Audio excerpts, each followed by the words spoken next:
Oh, we're all here right out of the gates. Oh, I thought it would just go to me and I would introduce you guys, but here we are. So let's just dive right in.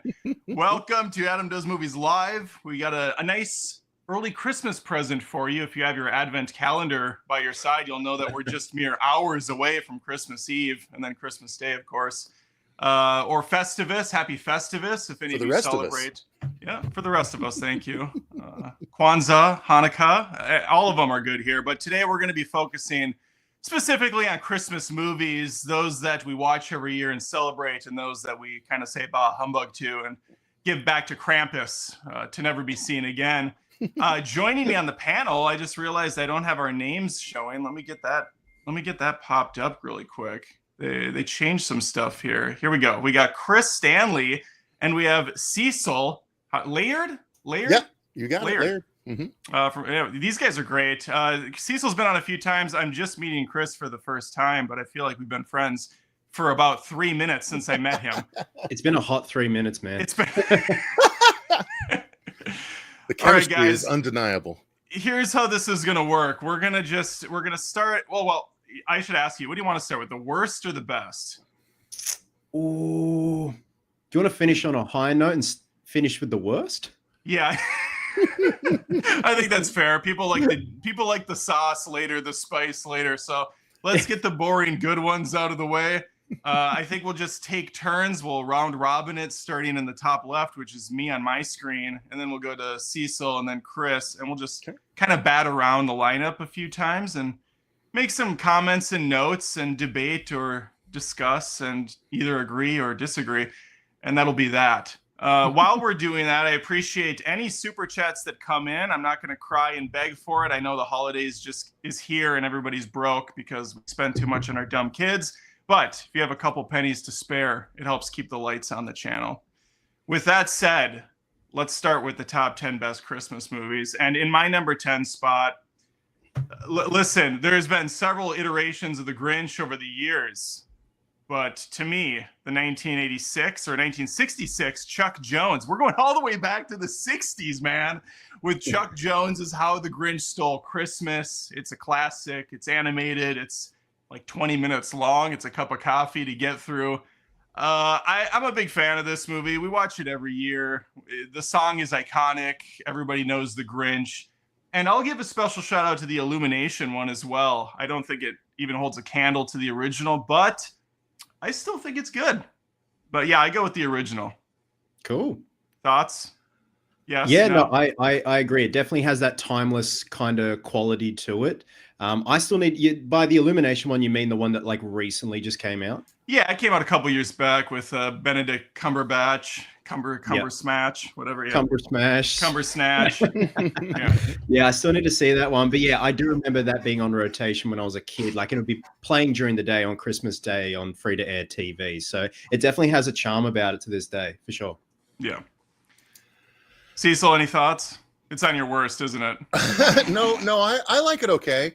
When I watched it, I was like, oh, this is pretty good. And it was actually produced by Scott Mosier, who I know very well by He worked with Kevin Smith on his first like series of films. He was his main producer. He was in a couple of the movies, the dude with the beard that cameos. Oh, nice. So I was into watching it before it came out, and then when I saw it, I was like, yeah, you know, this was fun. This was fun. I think I would rewatch the Jim Carrey one before this one, but this was still a good one. We might have some spice later. Woo! Yeah.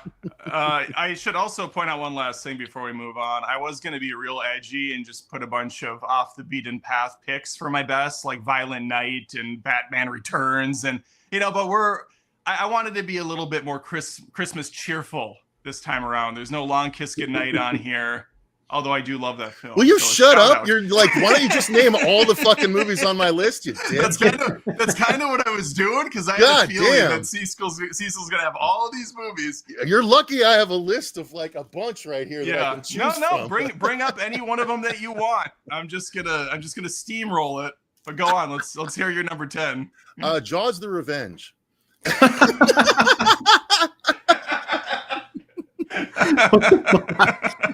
You're such an asshole. I love it. Oh my, you're serious. Oh. Okay, is it the best Christmas movie? No, but I did it. I approached this as my favorite Christmas movies that I like to watch if I ever. It's not even the third best Jaws movie. Yeah, but it's fun and it is a Christmas movie. It just takes place in the Bahamas. I mean, Sean dies a la Christmas Carol. So like, That's true. Think it's a Christmas movie. That's true. Yeah, I mean, it's not super Christmassy, but it is a Christmas in the Bahamas, and I do like it more than most people. It's a stupid movie, but I've always had it in my heart. And same with Freddy's Dead. Like, they're bad movies, but I just enjoy them. And this one in specific, like I haven't had the motivation to actually get it done, but I literally bought a DVD burner so I could burn my Jaws: The Revenge, because I've always wanted to do an in the defense of. Yeah, it's not super defensible, but I can find a lot of things that I really like. I think that the nightmare sequence where Ellen Brody is in the blue water, you know, all by herself, and the score, I love the score during that moment. And I loved Jake. Mario Van Peebles was awesome. And like, I really enjoy that movie. So, no, I know. I think we could. Honestly, your in defense video could just be the last few times you've been on here and talked about Jaws: Revenge, and you just supercut that together. All right, Chris. Obviously, Chris hates the film like I do. What's in your number 10 best, Chris? Mate, I'm going with Christmas with the Cranks. Like, there it is. Something like the mid-2000s movies, whether they're Christmas, comedy, rom-coms, there was something so goofy and charming about them. And I think also because I'm a big Tim Allen fan, big Jamie Lee Curtis fan, and to see those two together, it was the oddest pairing ever. But I always get Christmas with the Cranks and Deck the Halls mixed up, the one with Broderick and DeVito. Oh, that's right. I don't know. There was just something goofy and just whimsical about it. And just Tim Allen being Tim Allen, you know, and Jamie Lee Curtis doing her thing. I don't know. It still holds up to me. And even though I equate it to a guilty pleasure, it's still in my top. I think a lot of Christmas movies are guilty pleasures because there's not a lot of like great ones. They're just kind of... It's funny you said that. I brought it up 20 minutes ago to my wife. I said, was Christmas with the Cranks good? I remember seeing it a long time ago. And she's like, yeah, it's actually pretty funny. It's not like amazing, but just like what you said, it's a solid, quick 90-minute watch, in and out. Yeah. All right, that's fair. I think that's fair. In the number 9, I'm going to put something in similar vein as what you just said. I'm going to go with the Santa Claus. Tim Allen's back, baby. He's got 2 on the list right out of the gates. Yeah, they made 3 of these films. They get worse as they go on. My daughter, funny enough, has a YouTube channel. She just started, and she did a top 7 Christmas movies, and she put the Santa Claus 3 on there. And I go to her, I'm like, wow, I listen, it's your list, but I don't know if you've watched the Santa Claus 3 recently. It's the worst of the Santa Claus films, and that's not like high caliber art by any means. But no, the original is really fun. I like the body changes he goes through, and you know, he's kind of work around his family, and yeah, it's just got some nice heart and spirit. His son sucks. I think his son's annoying, and there's definitely some real cringe in the film later when the elves are like taking out the police officer. But you just got to move past it. It's a family film at the end of the day, and it works. Yeah, I agree. It was big when it opened here in Australia. It was huge, and it still is. Number 3, that's the one with Martin Short as Jack Frost. Yes. That was a weird one. 2 was still pretty decent, but by 3 it got pretty miserable. Yeah, like the Nazi Santa in the second movie. He like takes over the North Pole. Oh, geez. Yeah, but I like the transformation stuff. Like, when he shaves and the beard grows back and he's like, oop, I'm in trouble. I'm like, it's just charming and stuff like that. And, it's the typical trait of, the father that works too much, doesn't have enough time for the son. Right. But again, Tim Allen always made that work. He was the everyman. Mm-hmm. Salt of the earth, blue collar guy. Cecil's going to put the third one on his list, isn't he? Wait, did we switch to worst? No. This is still best? This is still best. Because that's terrible. That one's awful. Seriously, the Martin Short one? No, that one's awful. Yeah. Okay. No, the first movie. Yeah. I think it's a classic. What I love is and I was kind of trolling with my first pick, obviously. I have real picks for the rest. But what I always love, the one holiday movie, Santa movie, Christmas movie trope that I love is when the Santa character, the is he or isn't he Santa character, knows and provides a gift that they haven't even talked about, right? Like the weenie whistle. Right. Love that moment. I love that kind of stuff. So that they really hit that hard in that movie. And I'm a Tim Allen fan, so I enjoyed that one for sure. Well, you're up with your number 9. Cool. I am gonna go with The Holiday for this one. I actually really enjoy this. It's a romantic comedy set in the holidays, and basically 2 women decide to sort of move to each other's houses, one going to England, one going to America, and like just living there for a while to get away, because they want to kind of escape their lives, and they both end up kind of meeting someone, Jack Black in America, and I think it was it's the Titanic chick, right? Kate Winslet? Kate Winslet, yeah. Was it? Well, who was the dude though? He's in the current Star Wars thing, the kid one. What's his name? I can't think of his name. I'm not gonna lie. Is it Jude Law? Maybe. And Cameron Diaz is Cameron Diaz. Yeah, Cameron Diaz is the other one. Yeah. I didn't see this movie, but again, it's really good. My wife watched it like 3 days ago and said it was great. And she'd never seen it before either. She's like, it's this awesome. is actually really good. When I watched it, I watched it about probably 10 years ago. And I was like, this is genuinely a really entertaining movie. And Jack Black cuts trailers in it. So I was like really engaged on the filmmaking level too. So I was like, cool. All right. That's his job, his character. So I was like, that's interesting. I think The Holiday is definitely worthy of being on the list, especially if you haven't even heard of it. Well, I'm gonna check it out. Now I've had 2 people tell me it's great. So, dude, like that comes as like really interesting timing. Last night, my wife Chloe and I were trying to find something to watch, and my father-in-law is here at the moment for Christmas, and The Holiday came up, and I'd heard good things, and I said to Chloe, I'm like, do you want to watch this with dinner? And she's like, yeah, that's actually like one of the best Christmas movies ever. And then shiny thing in front of her, she got distracted by a Hallmark movie, and she goes, no, let's watch that one. Oh God. And I'm like, yeah, let's do it. we might be seeing a Hallmark representation somewhere on this list tonight. Oh, is it a bit hot? Is it a bit frosty? I don't think that's the worst. It's just the newest. No, yeah. All right. Well, you're up, Chris. All right, man. I'm going to do a really shit impression, but you guys can guess it. He got pool. Is that Jingle All the Way? Yes, it is. Put the doll down now. Yeah, like, that movie's so good. It's so stupid, but awesome. You got Sinbad in there, and like, oh god, poor Jake Lloyd in there, like doing his best, and there's one a Turbo Man doll, and it's just. That's where the sound clip, put the cookie down. That's from that one, right? And just Phil Hartman. Oh, Howard, you've got to try these cookies. Oh, yeah. Phil Hartman is so good, and that's just a douchebag. And I think it came as perfect timing because either the year before or the year before that, it was when there was the craze of Buzz Lightyear, Woody, and every Christmas, like they'd be selling out. And it was the same with Turbo Man and just the lengths Howard Arnie goes to.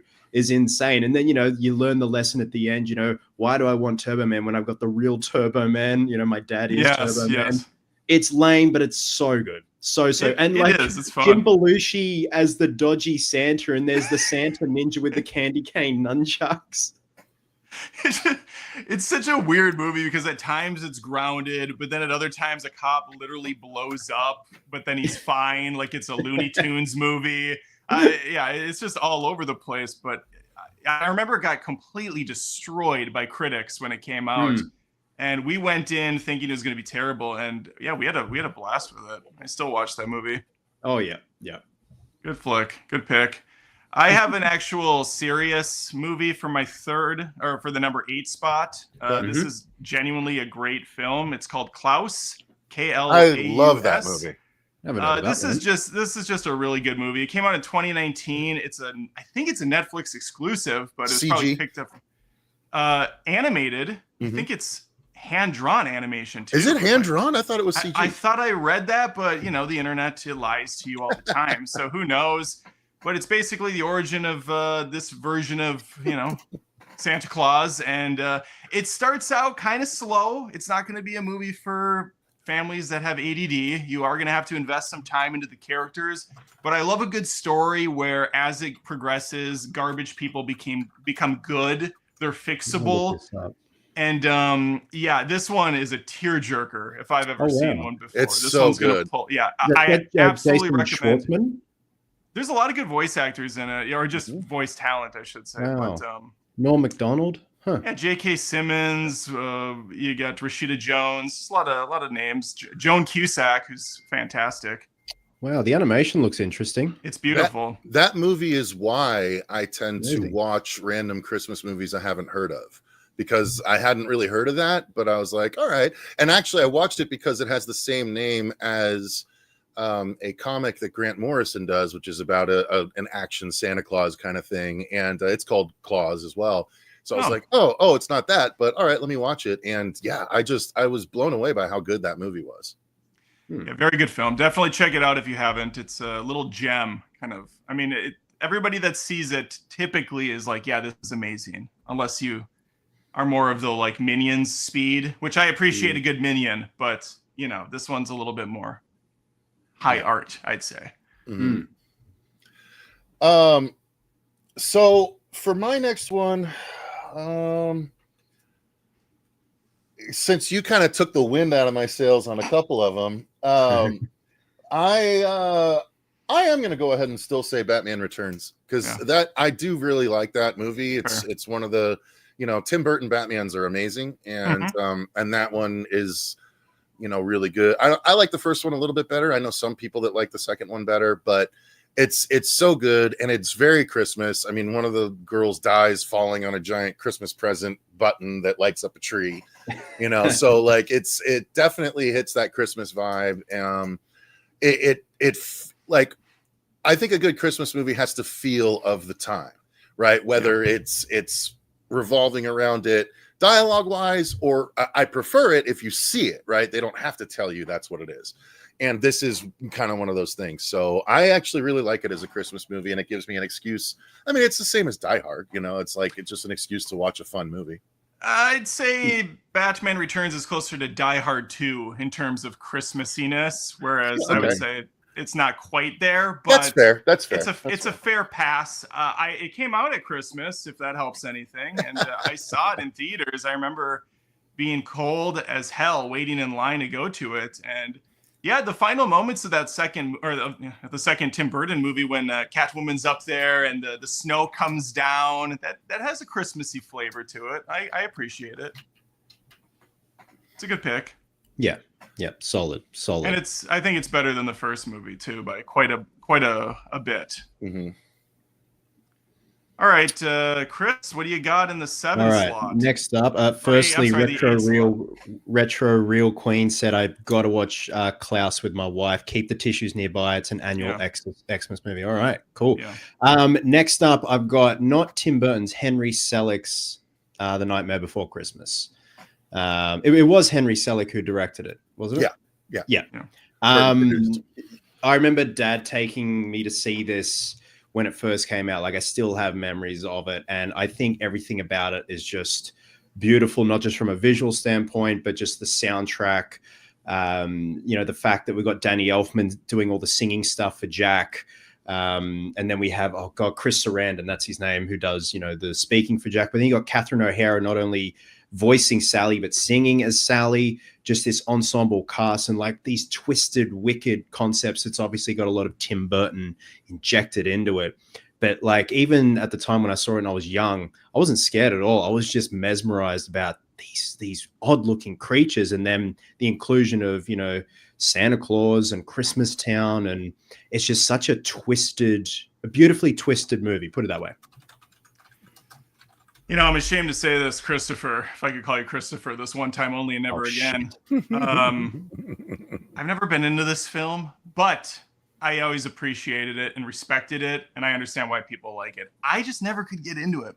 My daughter, however, watched this and Corpse's Bride a few weeks ago and freaking loved both of them. So yeah, you do have at least an Olinger in this household that appreciates and respects what you're saying. I never got into it, but again, respect from afar. Yeah, fair Cecil?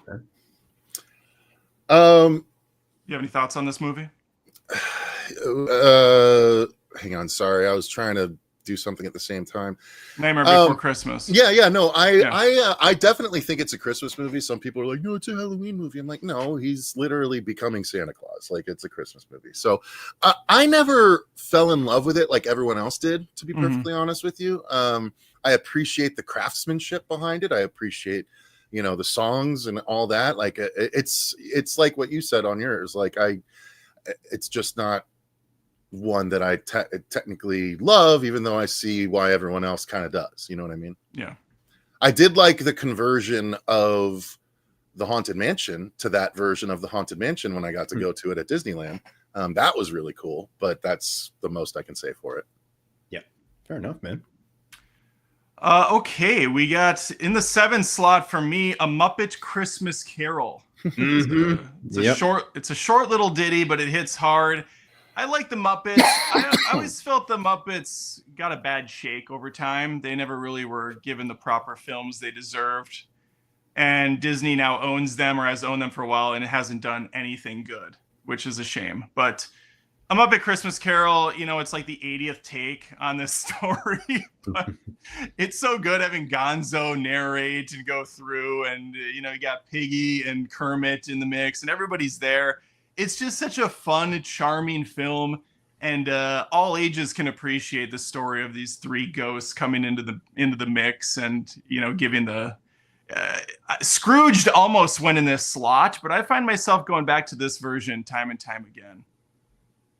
I agree, and Michael Caine's performance as well. Like, he got into it, like really into Michael Caine is great.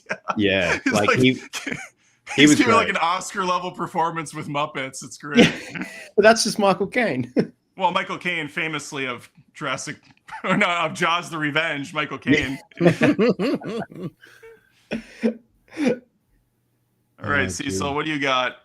Oh, you want me to go? Because I don't have anything to contribute on Muppets. I've never seen that one.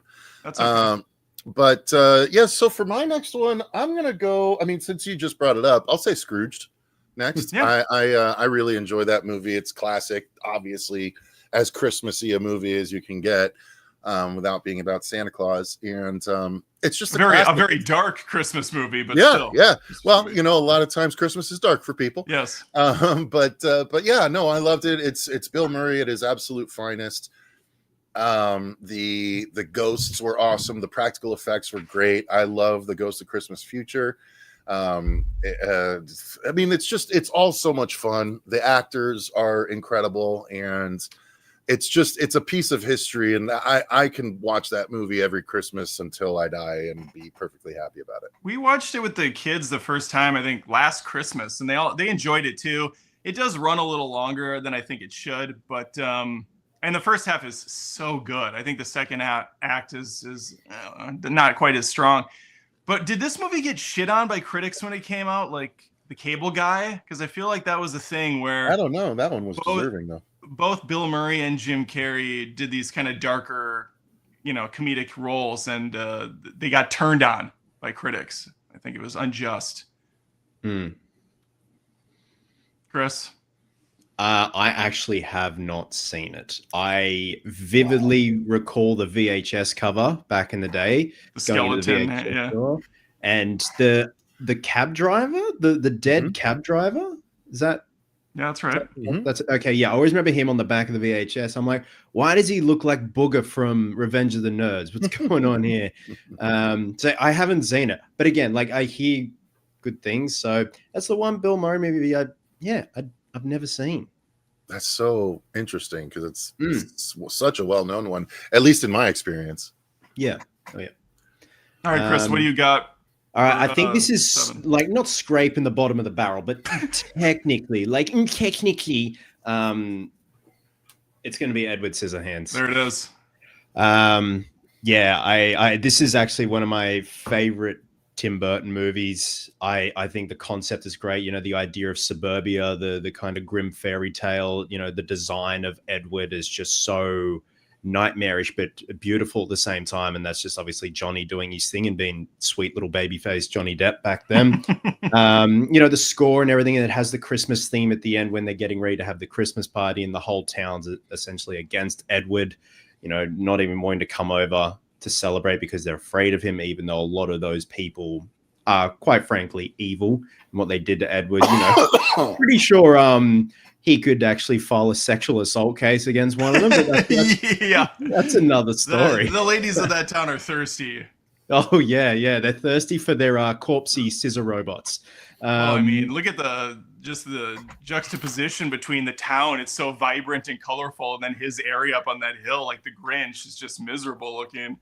It is, yeah, and that twist at the end where obviously Winona Ryder's got all that old age makeup on, and she goes, you know, it never used to snow here before he came down, but now you can catch me dancing in it. And I love that where he's making the ice carvings and it's all, you know, trickling down into the houses and the town and all that. So yeah, and it has those Christmas vibes at the end with the Christmas party, even though it's a bit it gets a bit violent at the end, but man, like it just holds up. I think I just get fascinated by it. And, you know, the work that Stan Winston did on the Scissorhands and V. Neal doing her thing, doing the makeup on Johnny. So I think it just had all these beautiful elements going for it. And it just happened to have Christmas at the end. Yeah, that's why it's such a shame that Burton over the years decided to go all in with the CG stuff, mainly when he worked with Disney more. But his early work just holds up so impeccably well, thanks to all the practicality of his effects. All right, I got a fun one in the 6th slot. This movie is such a train wreck, and I've watched it since I was a kid. But Rudolph the Red-Nosed Reindeer, I got to give a shout out to this nightmare fuel of a movie. It has such insane story. Like, the story is crazy. We start out with a black and white newspaper that immediately turns every child off. It's so weird. Every time it comes up, I think, why the hell are they starting this with a black and white newspaper clipping and some reporter going, oh, there's a massive blizzard coming and da-da-da-da. And then you shoot to a snowman with a pocket watch narrating the film. It's just absolutely bonkers. And every adult in this movie is a pile of shit. They're just the worst people, including Santa, who's basically running a sweatshop with his elves. And Rudolph only has value when at the last minute they need him to light up the way during a blizzard. They're going to have this little poor pup of a reindeer fly the sleigh in a blizzard because Santa's an asshole. I love this movie. It's crazy. The animation's bizarre, but it's just so timelessly silly. I love it. That is the best synopsis ever. That should be an official synopsis on IMDb. Santa's an asshole. He runs a sweatshop.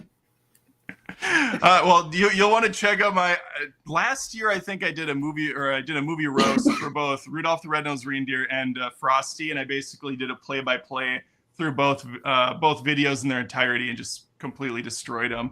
But Rudolph, I genuinely like because it's just bonkers.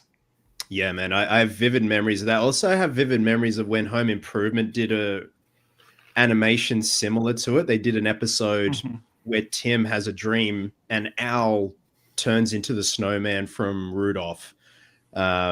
the very similar kind of claymation design and everything. So, but yeah, they're supposed to be cute, but it is nightmare fuel.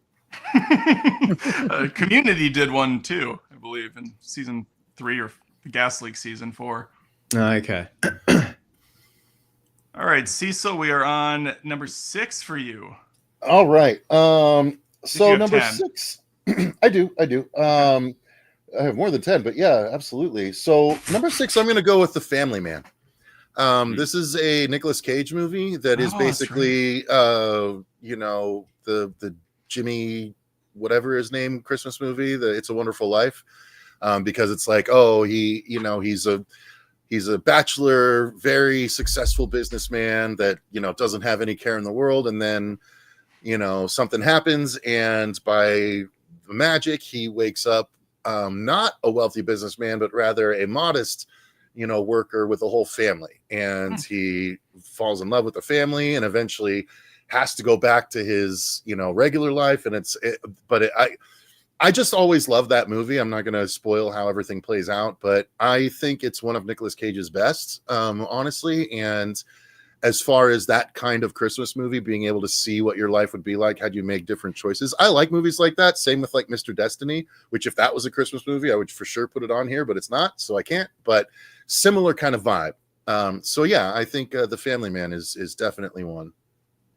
Yeah, I dig that one. I haven't seen it in a while, but it kind of just came out of nowhere for me. Someone just recommended it to me, and I hadn't heard of it. And yeah, I liked it.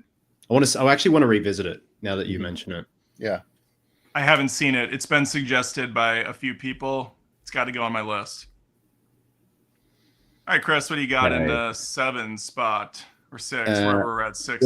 6. Number 6. The Grinch with Jim Carrey. So yeah, I think I was like the perfect age when it came out. The makeup, the set design, everything, the score, cinematography, it's great. You know, Ron Howard did his best, and Jim Carrey buried in all that yak hair, as he would say, and he was going insane from anxiety attacks and all that. So I love that photo of Ron Howard in the makeup as well. Like, he put the makeup on for a day and the whole suit just to see what it was like for Jim.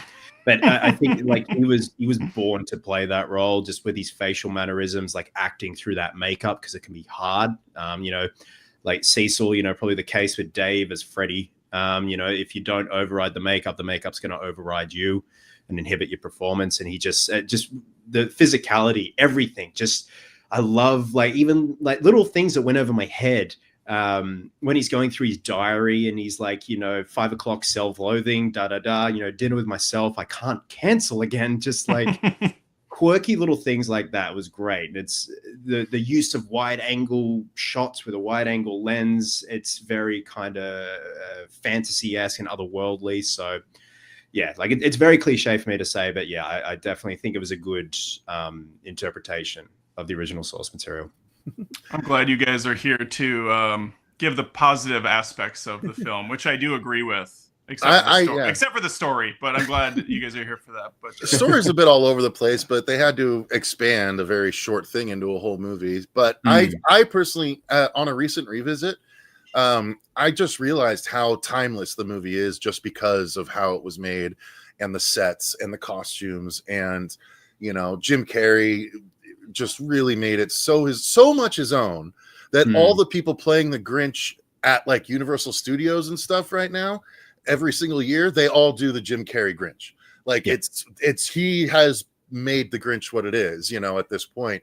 Because it's not really, people don't show their kids the animation as much anymore. They just go to the Carrey movie. So, you know, he really is that. And it's, when you realize how hard it was for him, and that they had to hire, you know, a CIA guy to help him learn how to cope with being, you know, like, it was a torture technique, was being in the makeup, he said. So the CIA guy literally taught him how to deal with torture the way he would. Yeah, it was like 8 hours or something insane to sit through it. And Ron Howard actually got into costume one day with him in order to make sure he knew that he was willing to do what Jim had to do and stuff. But it's so amazing on so many different levels. Is it like a perfect movie? No, I agree with you on the story issues, but it's so good in so many other ways that I just can't help but love it. I'm going to keep it positive right now. I'll give you my negatives when we get to that movie because Jim Carrey is one of my favorite actors, so I have nothing but positives to say about him in the film. You know what? I'll just say my negatives now. We don't need to go wait for it. The Grinch, to me, it's really horribly directed by Ron Howard, who is very hit and miss. I hated all those bizarre angles he did throughout the film. I hated the like Vaseline look of the film where everything has like this gross layer of shit over it. And the story with the like Lucy Liu and all the other Who's of Whoville are assholes, which completely flips the story on its head. Cindy Lou Who was the only one not an asshole. Lucy Liu, Cindy Lou Who, yeah. No, Cindy Lou Who was fine, but the rest of them were pricks. And it was bizarre because the whole message is to get the Grinch to realize, oh, they're all actually good people that don't care about all the superficial stuff.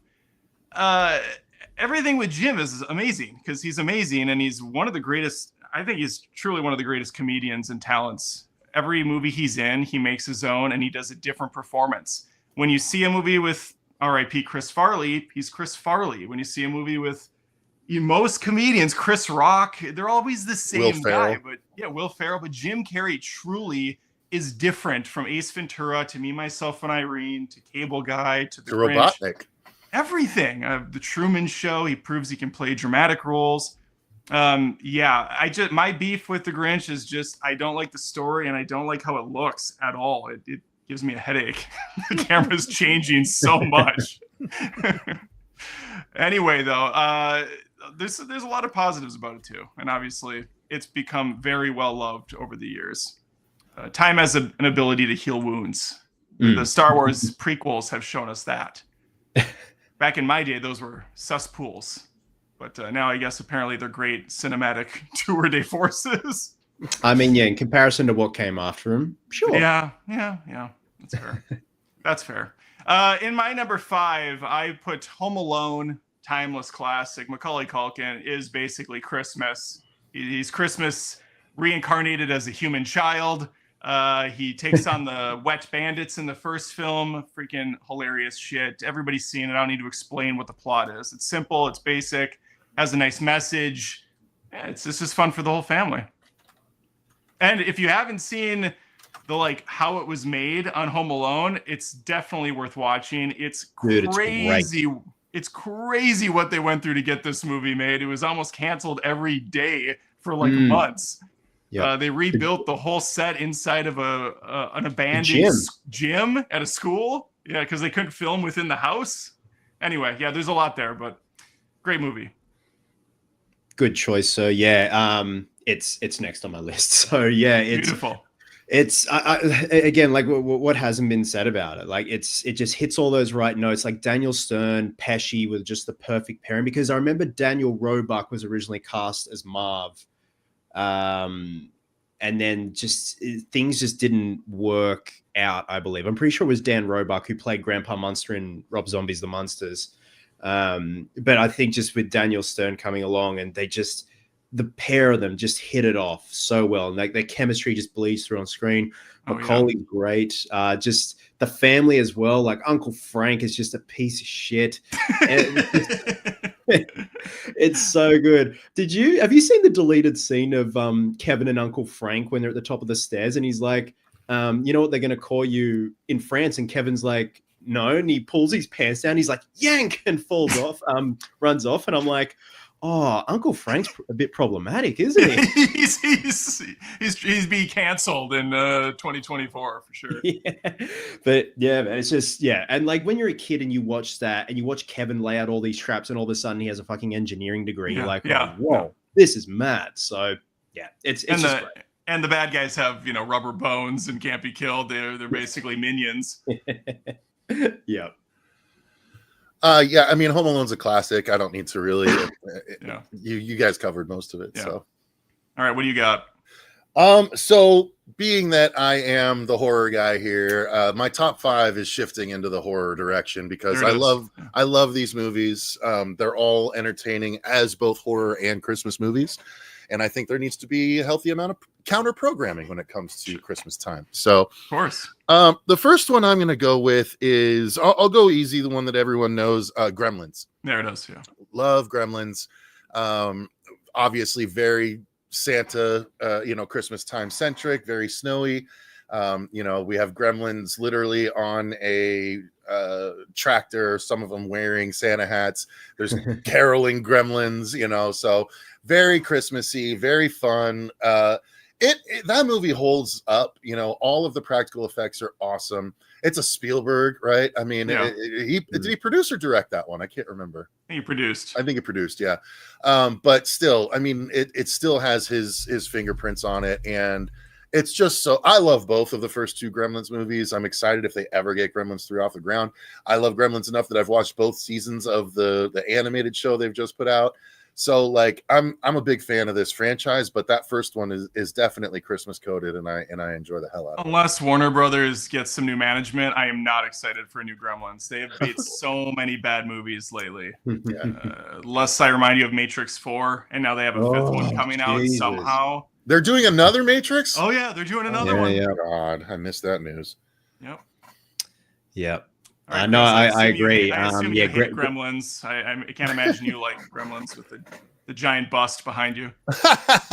Nah, we both have a gremlin, don't we? Yes, you both have. I don't know. I found that at a Trash and Treasure. I don't know. How did that get here? I chose the flashing gremlin. Mm-hmm. Yeah. So look, Gremlins is actually coming up on my list, but yeah, just again, Joe Dante, mad creature feature, beautiful effects, and it just happens to take place at Christmas. And yeah, my next one is, we've already spoken about it, Muppet Christmas Carol. Yes. Again, yeah, I think it's just it's a nice tight little film. Like doesn't overstay its welcome. And Michael Caine is like doing like one of the greatest performances ever with beautiful Jim Henson puppets, and he's so good. So yeah, there we go. Beautiful. Yeah, we should get going faster. We said this would be an hour, and we aren't even. You said this would be an hour, and then you're like, "We're going to do a top 10 of each." I'm like, I figured there'd be more, like cross pollination. All right, quickly say this one: Dennis Leary, Kevin Spacey. Although that's not a great selling point. The Ref, hilarious R-rated comedy. Yeah. It takes place at Christmas. Total Christmas movie about a burglar who has to hide out on Christmas Eve after stealing some jewelry with this couple that's on the verge of a divorce, and they have the family coming over. It's just Dennis Leary is at his prime here, fresh off of like Demolition Man, so he's just firing on all cylinders. His asshole song that got him huge, like he's an asshole, yo. And Kevin Spacey's playing the straight man too. Well, Dennis Leary's the straight man, and he's dealing with these two psychopaths that he's living with. It's just, as the movie goes, more and more insane. I'm a big fan of the sitcom Everybody Loves Raymond. It kind of has a little bit of that vibe for me in this, just with the folks, the in-laws coming over and the fighting. Good stuff. Okay, I'm gonna have to check that one out. I've never heard of it. You'll laugh your ass off. Oh, it's so funny. Okay. One of the reactors I watched on YouTube just reacted to it today, and it was really funny. Nice. Beautiful. Oh, my turn? Oh, wait, no. Go ahead. Because we're speeding up. The next one I'm going to go with is another one that takes place during Christmas, but it's called I Trapped the Devil. This is one, it's a smaller movie. It was an independent release, but it is so fucking good.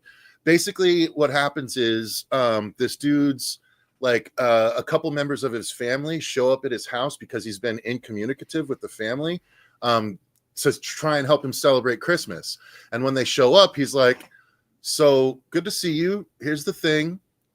I've got the devil trapped in my basement."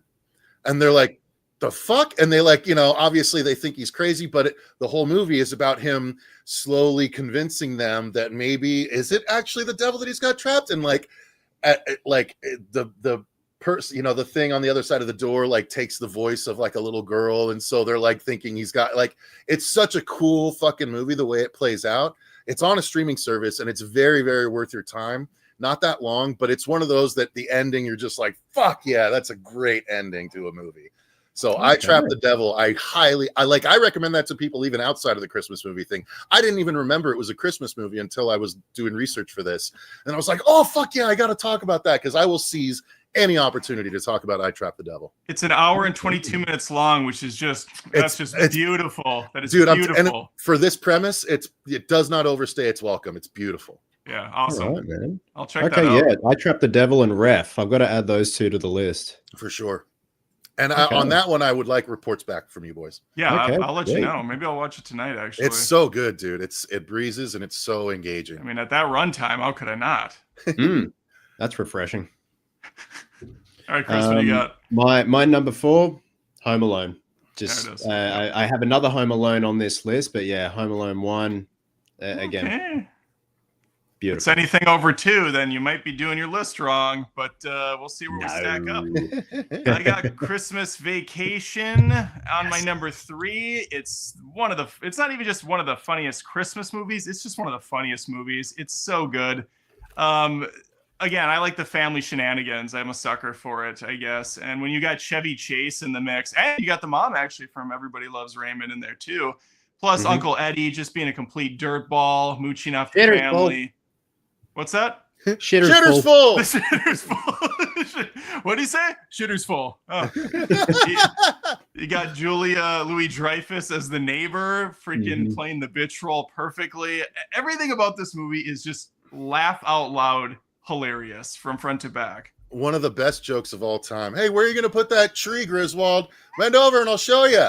It's so fucking good. I wasn't talking to you. That's right. That's right. It even gets better. What is his name? They have like ridiculous names. He's like, I don't know, Carmine or something. Fucking yuppies. Yeah. It's just such a quotable movie. Oh yeah. Yep. No, absolutely. Yeah, I agree. It's on my list. It's on my list, but I love that there are like real world problems in the writing of the family. Like, you know, people clash at this time of year, and they showcase that. And I think, you know, balances that fine line of comedy. And at the end, just hallelujah, holy shit, where's the Tylenol? Mary, what does he say? Merry Christmas, Merry Christmas, Merry Christmas. Kiss my ass. Kiss his ass. Kiss your ass. Happy Hanukkah. Yeah. Oh, brilliant.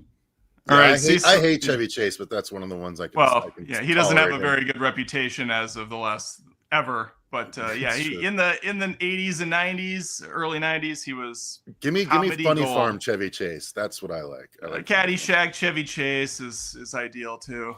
All right, so my next one, I'm gonna go with the classic Silent Night, Deadly Night, the first one. I think that one is like, I had never seen it until last year for the first time, and I was blown away that in 2023 I could see a movie that was that old and be so impressed with it. You know, it's a dude, a psychopath that escapes and gets a Santa suit and starts killing people, and it's done so fucking well. And we were like, it's so mean-spirited, and I was like, Jesus, are they really doing this? Like, it was surprising. Like, we did a whole reaction to it on the channel. If you guys are interested, you can watch Fuego and I react to it. But by the end, I was like, holy shit, I can see why this really ruffled feathers when it came out, because it got a ton of shit when it came out for the shit that it did. And it holds up so well. So yeah, I mean, it's got like 4 sequels and a remake, and none of those are really that worth your time. Although I can't, that's what I hear. I've never seen the rest either, so I need to watch those too. But the first one is just so fucking good that it's definitely worth having in the rotation if you're a horror fan and you want a Christmas movie. I've only seen the first one, man, so I'm happy with that. But yeah, it holds up. Like, it definitely holds up, for sure. Haven't seen it, but it sounds interesting. It came out in the 80s, it looks like. Yeah. It's really, really surprisingly good. Okay, Cecil, what do you got in the 3? That was my 3. I'm sorry. I'm sorry. Chris, what do you got in the 3? My third is Batman Returns. Yeah, I actually favor Batman Returns over 89, and that's no disrespect to 89. I just love how twisted, dark, edging on horror this film is. Like, Catwoman stabbing a dude in the face, the Penguin biting a guy's nose off, Batman setting someone on fire with the turbine of the afterburner of his Batmobile. Like, this is a fucked up movie, and it revolves around Christmas time. Yeah, I'm sure he blows the guy up too with a comical dynamite. Yeah, throws him down the fucking sewer. Boom. Yeah, yeah. And everyone whinges about Affleck killing people. Oh yeah, it's like Batman took out a fair number in returns. Or Catwoman falling out, Selena Kyle getting pushed out like 18 stories of a window and hitting all those, things on the way down is brutal. Yeah, I love her resurrection scene. I love when she like finally loses the plot, and I love that very clever thing. Instead of hello here, it's hell here. Just subtle stuff like that. And obviously, Warner Brothers gave Tim Burton free reign after '89, and it was a Tim Burton Batman film.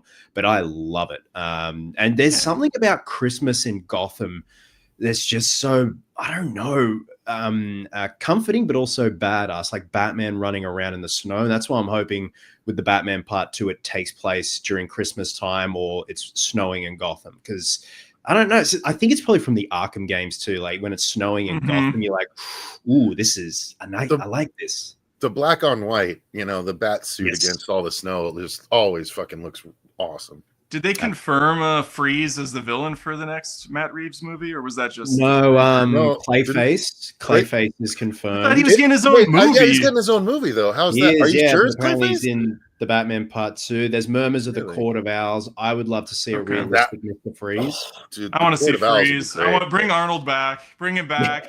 Completely go stupid with this thing. Just doing puns constantly. Chill. What's killed the dinosaurs? The Ice Age. All right, in my number 2, let's see, Chris. Let's see, Christopher. I have Home Alone Part Deuce. Lovely. Home Alone 2, superior to the first. Not so much in storytelling. It's the same movie again, but it's man after my own heart. Freaking funny. It's funny as shit. I think they upped the ante in all departments. They don't have to even worry about the whole pesky setting up the family. They're already well established, so Buzz can be over the top. Catherine O'Hara can go let loose. That scene in the airport where they're handing the luggage back and Kevin's not there and all the kids get their like little second to shine and Buzz is just sitting there in deep thought for some reason. Catherine O'Hara gives the best reaction of all time in a comedy where she just goes, Kevin, and falls straight backwards on the ground. I laughed so hard at that whole movie, though. Yeah. And also, I saw that in the theaters with my family, and my dad, I'd never heard laugh so loud or so long at anything before when Marv is getting hit with the bricks in the face. Just comedic gold. Yep, I agree. Proto jackass.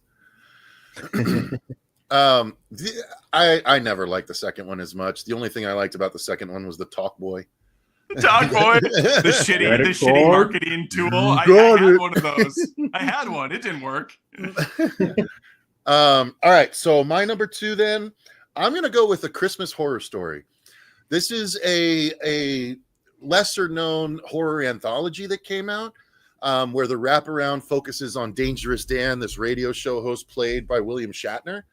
And then we get 4 stories, and they're all really good. There's some cool effects, but one of the stories in particular is literally Krampus fighting Santa Claus, like hardcore fighting with like chains and fucking weapons, and it's so cool. The movie is just a really well-made like Christmas anthology film. Just the stories are a lot of fun, but the wraparound's great, and it's the effects are so good that A Christmas Horror Story is definitely one that I think I've seen this. This isn't an American movie, right? It might be Canadian then? I don't know. If it's Shatner, probably maybe Canadian, but I don't know. It's definitely not like foreign language. No, I just mean I feel like it was given the foreign label for some reason when I watched it. I know I've seen the first one because it's set in Canada, I think, and Santa has like a chain or something. I remember not liking. Yeah, and there's like zombie elves in one of the stories. I remember being slow as fuck, and I don't think I gave it a chance to get going because I watched like 45 minutes and thought, is this going to go somewhere at some point?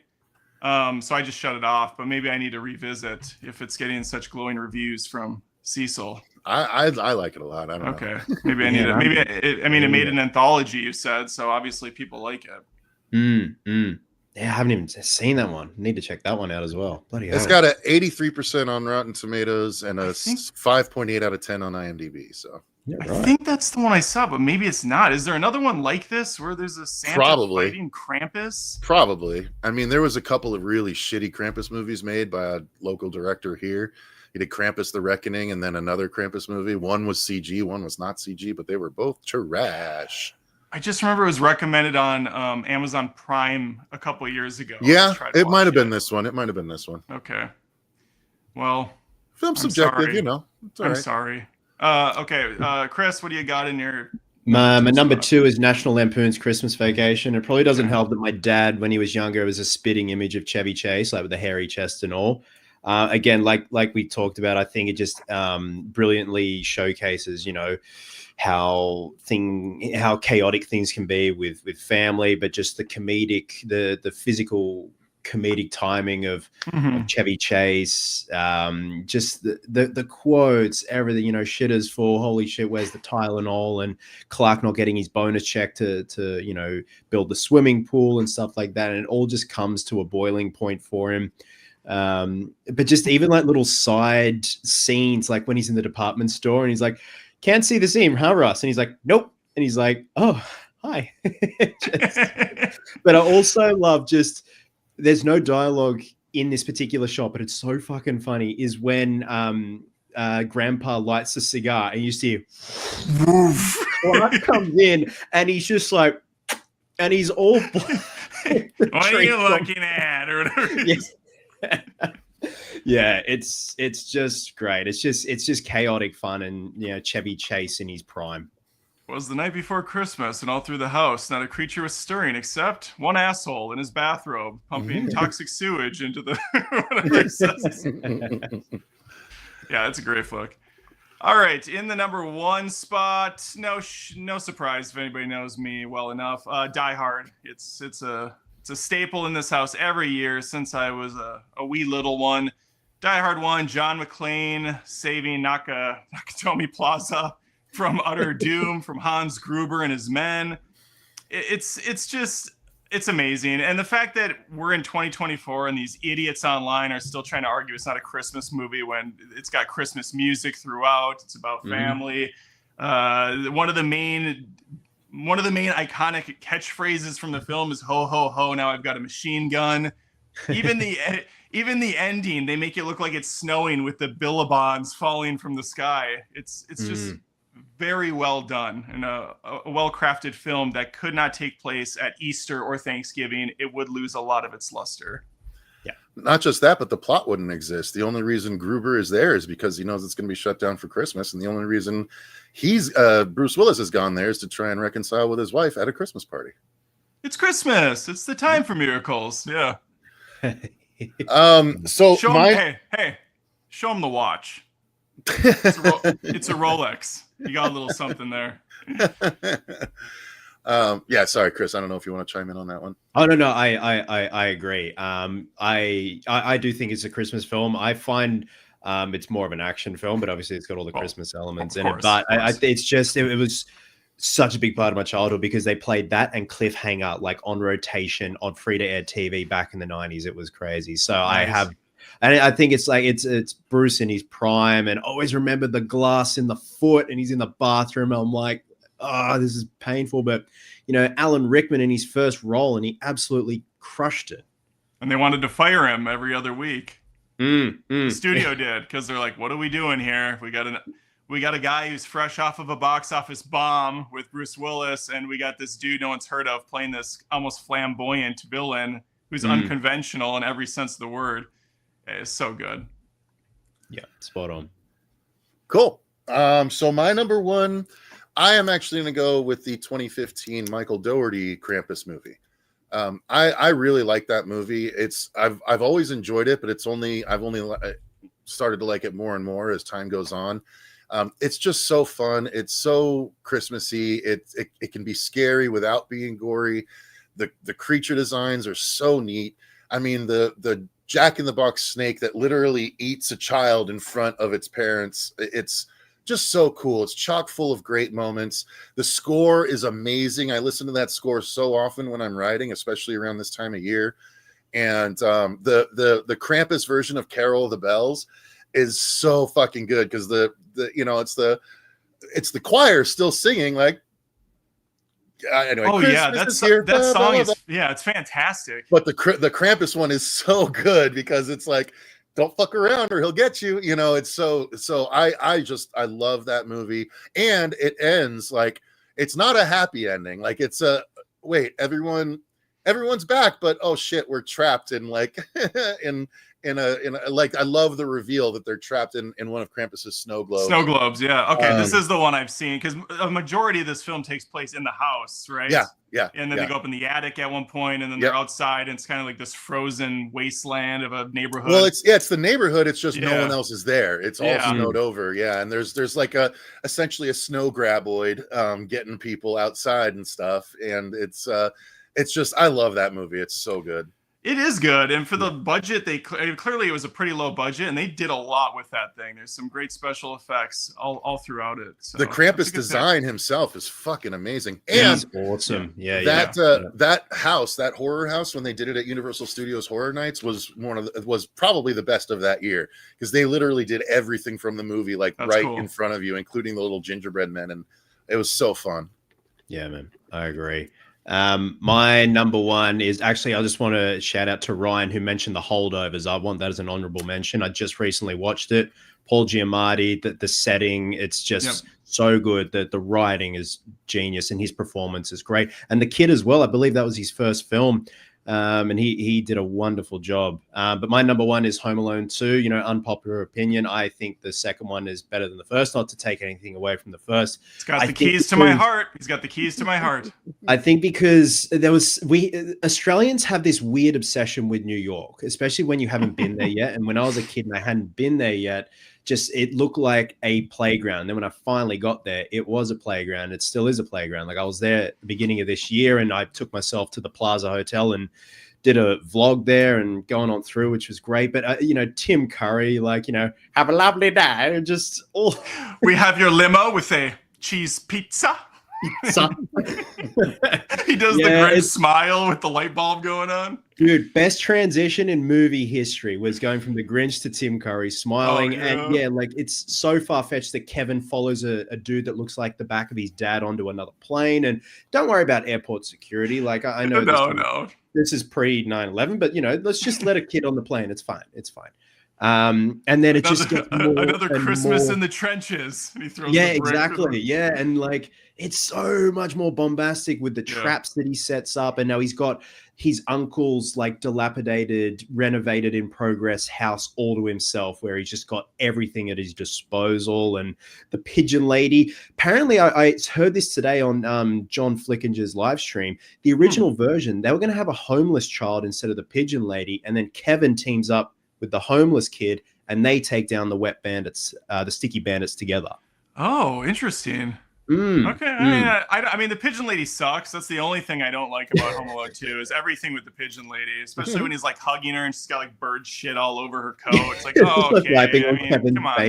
Come on, Kevin. Let's not get too close to this woman. I mean, but no, it's great. I love Duncan's toy chest. He's got the turtle doves and dude, look, unpopular opinion. The inside of Duncan's toy chest looked like the boringest fucking toy store in the world. I'm like, where are the Ninja Turtles at? It's just Christmas ornaments everywhere. Where's the security? The sticky bandits just kind of hid behind a prop. Hey, nice house, but there's no bathroom in it. At midnight tonight, we're robbing Duncan's toy chest. 5 floors of cash. So good. And then it's one of the only movies that I can think of where they just shamelessly rip off their own film from the first. I mean, down to a T. It's beat for beat the same exact jokes. They bring back the black and white fake movie at the hotel. Yeah, I was smooching them. I was smooching all of them, and everything about it works for me. Yeah. All right, are we on the bad ones? We can just kind of rapid fire through a lot of these. I don't even have 10 bad ones. I just picked 5. I don't even have 10, but I've got my number one that I'm very passionate about. But I can do 5. If you want to. You want to do 5? Okay. 5 works for me. Perfect. I'm going to start with a real fucking gem. We have the Star Wars Holiday Special. Ooh, that's rough. Just absolutely punishing to get through. It's basically like waterboarding at Guantanamo Bay for people to get through this film. You have, for some reason, they thought it was a good idea to make the Wookiees the central focus, and they can't They're speak. fucking scary. They're terrifying. And they translate at the bottom. Luke Skywalker, Mark Hamill's there with thick eyeshadow. I don't know if he's trying. That was out from a for car cats. accident, wasn't it? He Yeah, had I think so. plastic Yeah. surgery.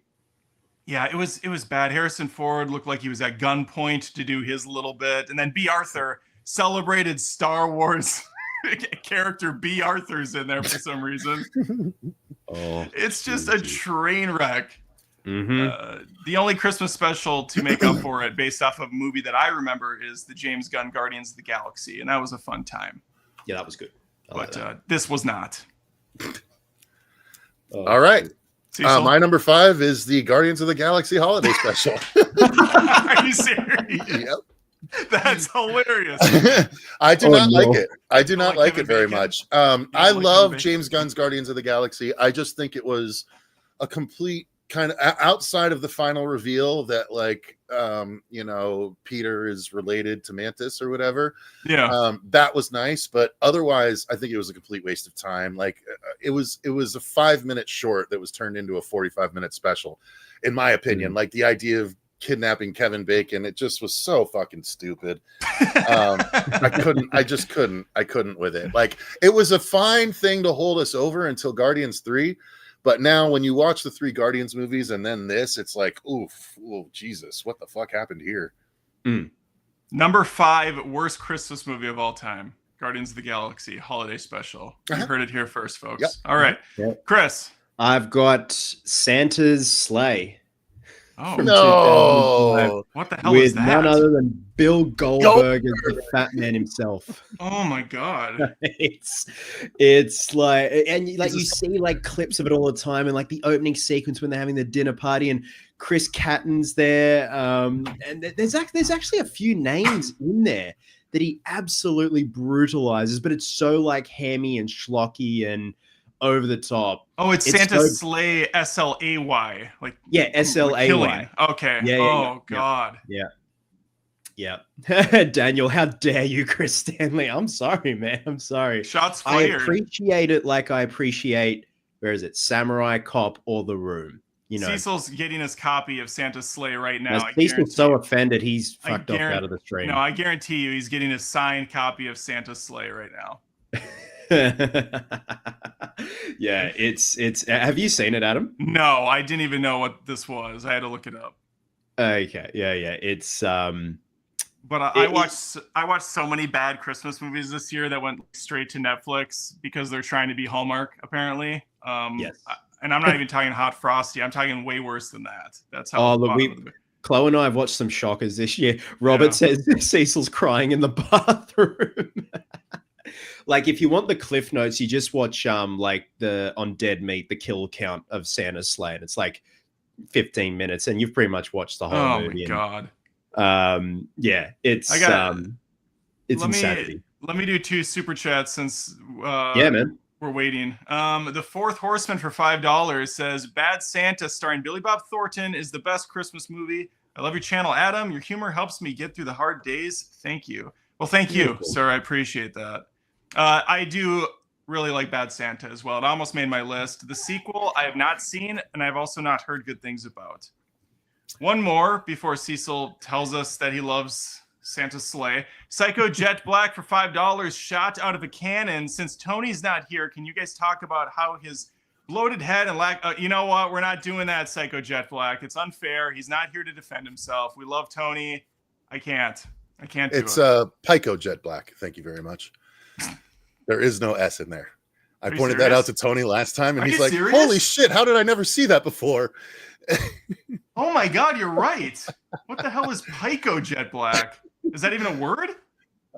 So sorry guys, my back teeth were floating. I had to go pee. What the fuck is a Pico? So that was the funny. I was like, no, I called him Pico Jet Black. He's like, it's Psycho. I was like, oh, is it? Take a closer look. Well, I'm going to call him that from now on. Thank you. That's what he started doing. But I haven't seen Santa's Sleigh. Oh. I was having fun. I liked Bill Goldberg at the time. Like that's the Why? era of WCW I watched. Oh. But yeah, it's I heard it's a fun slasher. I just never got around to it. And keep in mind, folks, you should point this out. There are so many bad Christmas movies. We're trying to do ones that are more notable and people have heard of before. So obviously, I don't have just 5 or 10 or 20 Hallmark movies on this list, but one just came out this year that I had to put on here, and it's the Jack Black Dear Satan film. That was my next one. That movie is atrociously Fucking bad. awful. Completely misses. Check it out, but not anymore. Oh, it's so bad. There was one line that made me laugh in the entire fucking thing, and it was just so simple. It was when the kid says something like "nice," and Jack Black's like, "I don't know what you mean. I've heard those words before, but just never in that order." Yeah, and it like made me laugh, but it was so stupid. The whole movie. The fact that the Farley brothers made this. I mean, how do you fall from grace? Wait, the Farley brothers or that one was Farley? them? It was one of them. Maybe it was one of them, but both of them haven't made anything good since Me, Myself, and Irene? Question mark. I don't think they've done anything since then. It's just been shit after shit from these guys. I mean, these are the ones responsible for movie 23 or movie 32? What was that horrible film called? 43 or something. Was it 43? Yeah, movie 43. Yeah. One of the least funny things I've ever seen in my life, next to Dear Santa or Dear Satan or whatever it's called, Dear Santa. God, I didn't know it was it's one of them. It's really bad. Everything from just the way it's shot to the low budget look of it to the acting from the kid to Jack Black clearly. Cameo with it's awful. That's in my number. That's in my number 4. Yuck. Cecil, what do you got? That was going to be mine too. Okay, perfect. Just move along. My number 4 is Home Alone 4: Taking Back the House. So the premise of this is, amidst his parents' impending divorce, Kevin McAllister must foil his old nemesis Marv and his wife Vera's plot to kidnap a crown prince. Wow. He's never home alone. He's never home alone in the whole and movie. now all of a sudden he's younger. Kate and Peter McAllister are getting a divorce. Marv is played by French Stewart. French Stewart. Yeah. Yeah, it's shit. It's so shit. Yeah. Well, yeah, and Harry's not in it, right? It's a woman that's with him. No, it's Missy Pyle. Yeah, and I love her. I think Home Alone 4 and 5 were straight to like ABC Family. Mm-hmm. And the one you're specifically mentioning was, that was really egregious because it went back to the McAllisters, but none of the McAllisters were in it. 3 is its own shitty thing, if you ask me. I know some people like 3. I don't know why, but that one at least isn't pretending to be the same family. Yeah. Chris, really, you could say anything post Home Alone 2. 3, I guess we could give a pass if you want. I don't. 3 is okay. The one that went straight to Disney Plus is so fucking bad too. What is it called? The one that Sweet Home Alone. Sweet Home Alone. The one that actually brought back what's his name? The Buzz. Buzz as like a cop for like a cameo. It's a terrible film. Good pick, Chris. Good pick. I forgot that those movies existed. It's hard to watch. It's hard to remember. All right, in my number 3 spot, I put Frosty the Snowman, the 1969 animated classic Frosty the Snowman. Hang on, let me look up which one that is. No, it's the original. It's the Frosty the Snowman. Listen, this movie is so bad. It's on my list because it has no right to be celebrated. It's the shittiest crap ass movie with a snowman who comes to life with a magical hat that the kid stole from a magician who's just trying to do his job. And by the way, what school has a magician on Christmas? What does that have to do with anything? But anyway, the snowman comes to life, says happy birthday for some reason that's never clear, and then instantly says, hey kids, you need to come with me to the North Pole so I don't die. That's the entire plot of the film. It's awful. It's an awful movie. They sing Frosty the Snowman, I think 6 times in the 20-minute runtime that it has. And the film ends with them leaving Karen up on the rooftop in the middle of the dead of night in the cold. That's Frosty the Snowman for you. That's brutal. What a dickhead. The movie sucks. Frosty's an asshole. Santa's okay, I guess. Although it's established that Santa can resurrect Frosty after he melts and is dead. So the magic hat is conceivably useless, but they still take the hat from poor Professor Finkel, who's a magician and I guess a professor of magic or something. The It's whole so movie's crazy. Movie's a disaster. Yeah, like it's crazy how things evolve though, right? Because like in Hot Frosty, it wasn't a magic hat; it was a magic carrot, right? Isn't that what? That's Scar. I think he had a magic carrot somewhere, but I don't know if that's the one we see. Is that? Yeah. You get it. I got where you're at. Is it me then? I will say my number 3, and this one is possibly lightly Christmas, but it does make me think of Christmas. Toys. Robin Williams' Toys from 1992. That movie fucking sucks. Yeah, that movie's terrible. That's a Christmas movie? It's technically a Christmas movie because they're preparing to gear up to produce toys for Christmas. Oh, and it like gets awful. Taken over by military trying to make military toys, and it's so fucking bad. It's like Robin Williams' only huge miss, in my opinion. I didn't see Bicentennial Man, but I imagine that's not great either. It's not as big a miss as this. I like Bicentennial Man, but Toys I never watched, but I always remember the ad playing on nearly every Toys I bought. Yeah, and I remember LL Cool J being like, "I'm a military man, I want a military meal," and that's all I remember. And then Robin Williams in a red top hat doing weird shit, and I'm like, "What is this?" Even back then, I'm like, "What is this movie about? What is going on?" That was the trailer. It was him riffing in a field. Yeah, like it looked like a Microsoft wallpaper background. Yeah. Isn't Joan Cusack in that too? I think so. Yeah, she one works of the at the toys company or something. Yeah. Okay. No, she works at the company. Oh, okay. I remember thinking that movie sucked ass as like a child. I couldn't imagine how bad it is today. Yeah, because I saw it at 12. It was 92, so I saw it at 12. Like, what the fuck is this? Yeah, that's a horrible movie. Thank you for reminding me.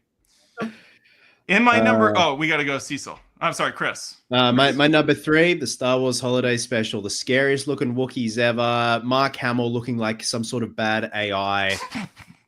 B. Arthur, why? Because that makes total and utter sense in a galaxy far away. Yeah. So yeah, that's my number 3, gentlemen. It's so good. Your number 1's going to be the Guardians of the Galaxy Christmas, isn't it? Oh, mate, I hope I'm the only one with my number 1 because it's anyway.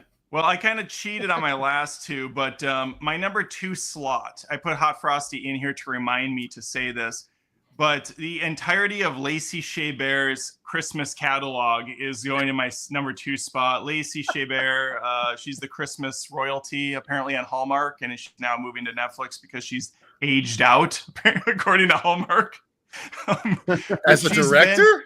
No, it's like one of their stars. She's getting too old. I see. I didn't realize it was I thought it was a director you were talking about. No.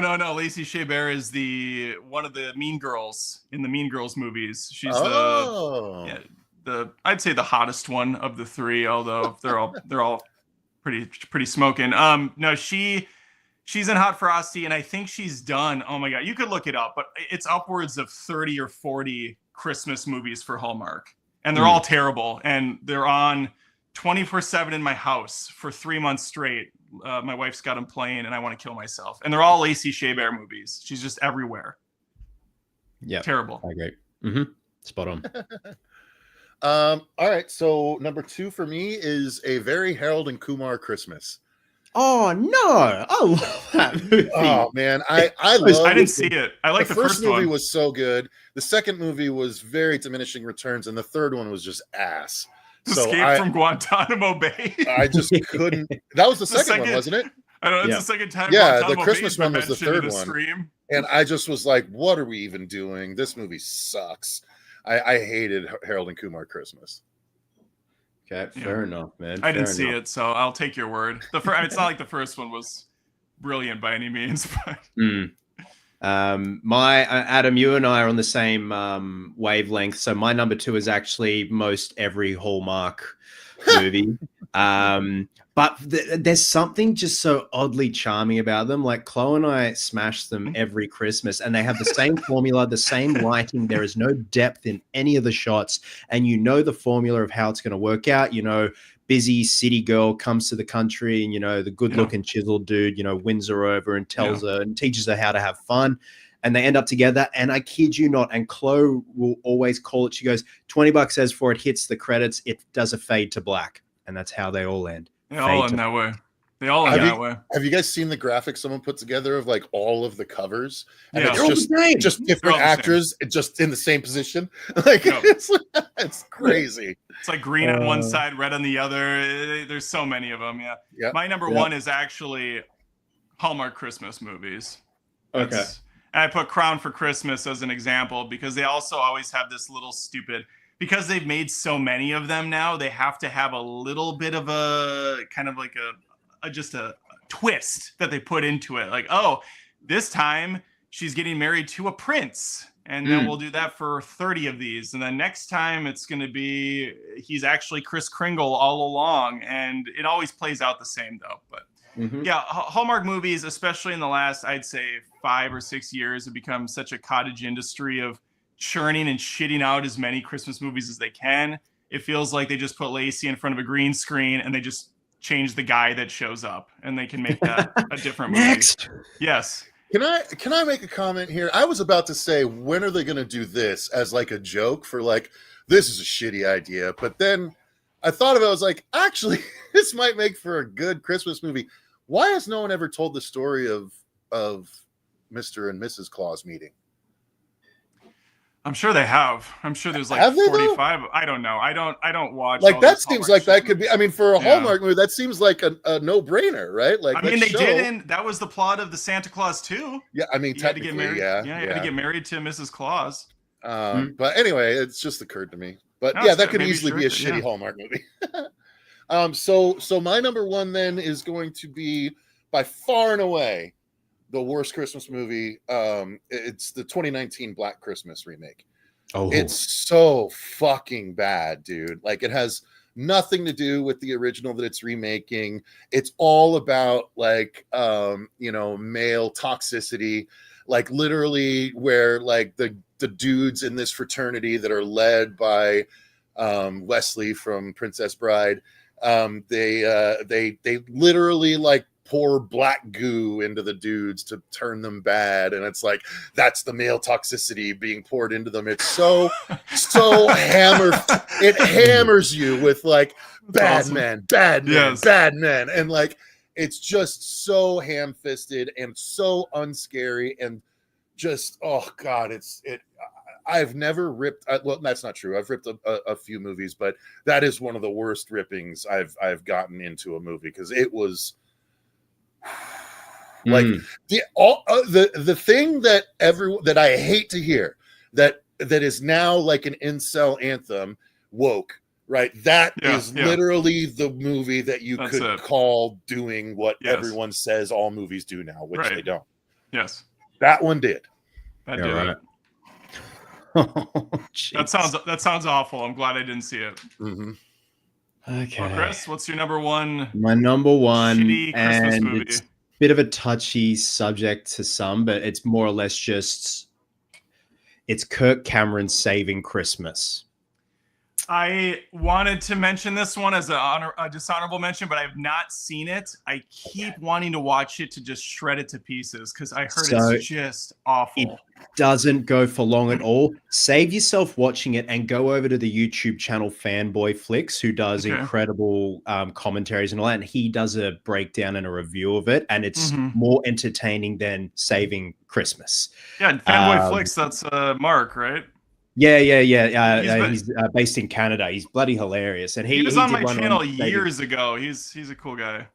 Yeah, and apparently, when the film did really bad, Kirk Cameron thought it was all bots on Rotten Tomatoes, and he urged everyone to storm the gates of Rotten Tomatoes and bombard them with positive reviews, and it backfired, and everyone just left even shittier reviews.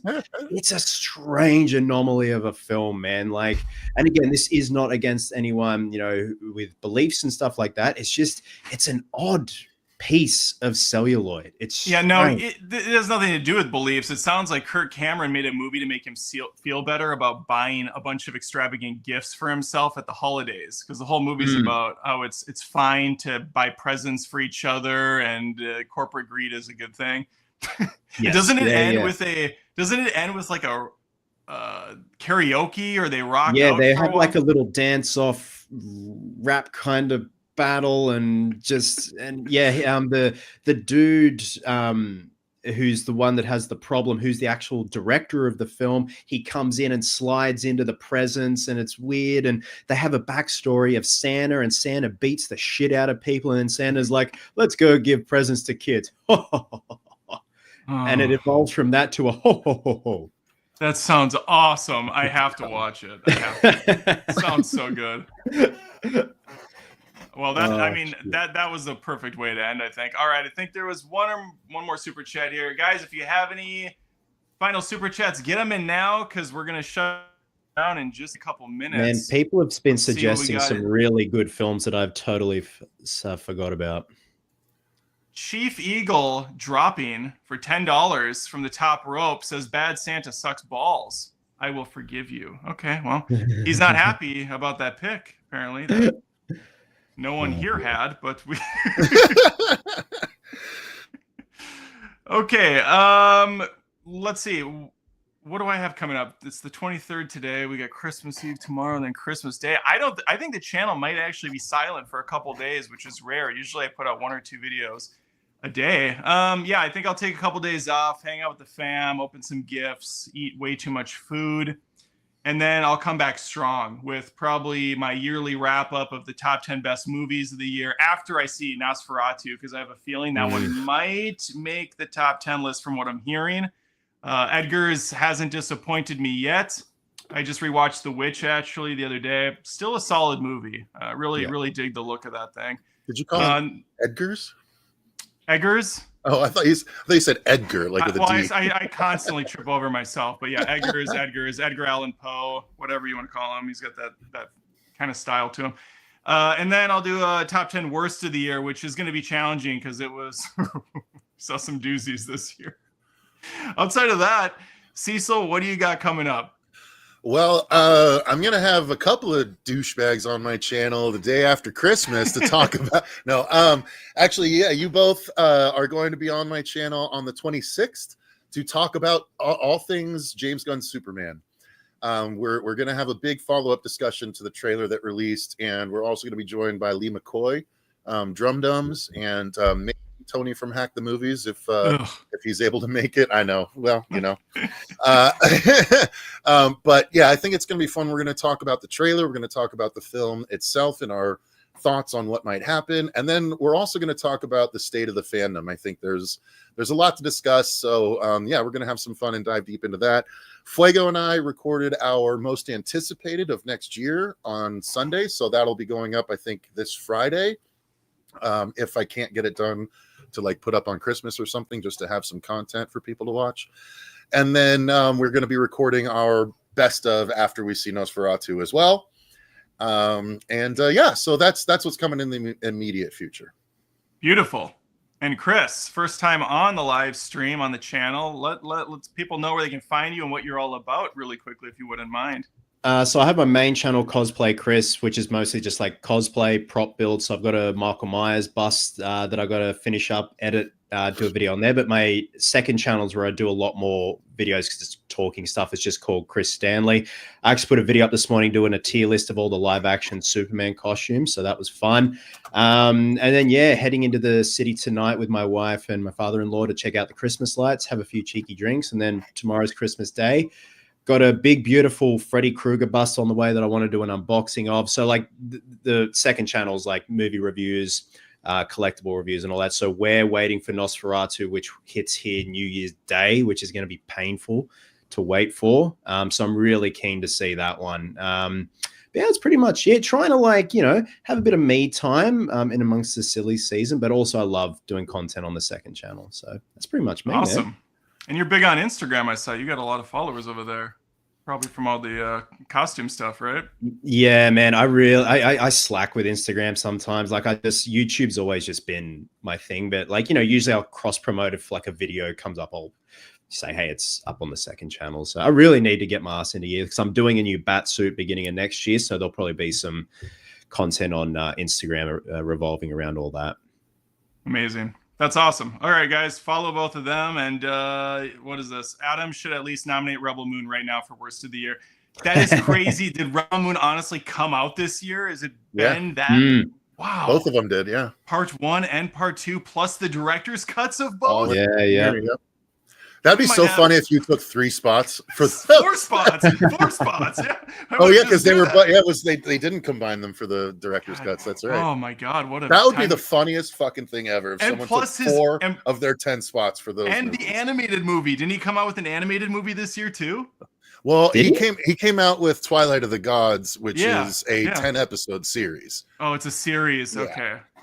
Well, I could maybe do like a top 14 worst movies, top 10 worst entertainment of the year. And this is all Zack Snyder just to piss off his dumb fuck fan base. Where do you see my thumbnail? I have an idea for the thumbnail. It's gonna be fun for the Superman discussion. Right before we started this, I went off on some Zack Snyder dipshit. These guys just don't leave. It's so sad. Why do you base your entire worldview around a guy that's clearly walked away from a universe that never was good to begin with? I'm telling you, these are the guys that laugh react to every positive comment about James Gunn's Superman. Yes, like it's perfectly fine to love something and to want to see something continue. It's another thing to like shit over everything else that comes after everybody's moved on and like, oh, we're gonna downvote everything and we're gonna belittle and hate on people. It's sad. They're the MAGA of the movie fandom. Yeah, grow up, exactly. It would be one thing if they were like 14-year-olds because it takes a long time, especially for guys to mature. But we're talking middle-aged dudes here, and that's just depressing. But we could do maybe a Snyder fan base live stream hate fest one of these days. Invite them. Just invite them all over. We'll have a nice little. Just let them call in, and we'll fucking dress them all down. Oh my God, that would be hilarious. Call it. Tell us why Zack Snyder's so good. And they're like, because this and you're fucking stupid. Bye. Please enlighten me. Yeah, we'll just have a nice round table, open forum discussion. Okay, on that note about how much Snyderverse bros suck. Have a great holidays. Have a great Christmas if you celebrate, and we'll see you soon. Check out these guys' channels and check out some of these movies. Take care.